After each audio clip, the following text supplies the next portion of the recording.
अरे आपल्या घरात केवढं मोठं झुरळ आलं होतं. त्या झुरळाचा सड तुझा भाऊ कशाला आला होता? आला तर आला डायरेक्ट किचन वाट्यावरच जाऊन बसला. कोण गणेश? नाही रे झुरळ. पुऱ्या घरात इकडून तिकडे करत होता. कोण झुरळ? नाही रे गणेश.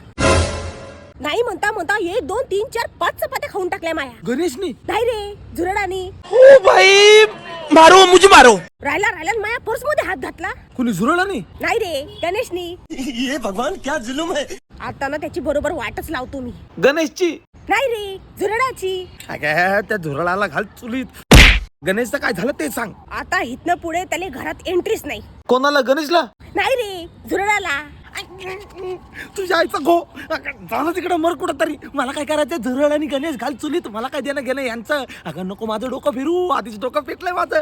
का तुझ्या नादी लागतो मी? का देवा मी का तुझ्या नादी लागतो? सगळं वाटलं होतं माझं डोकं ना जागेवर राहत नाही. असं वाटतं मी येडा होईल येडा. आता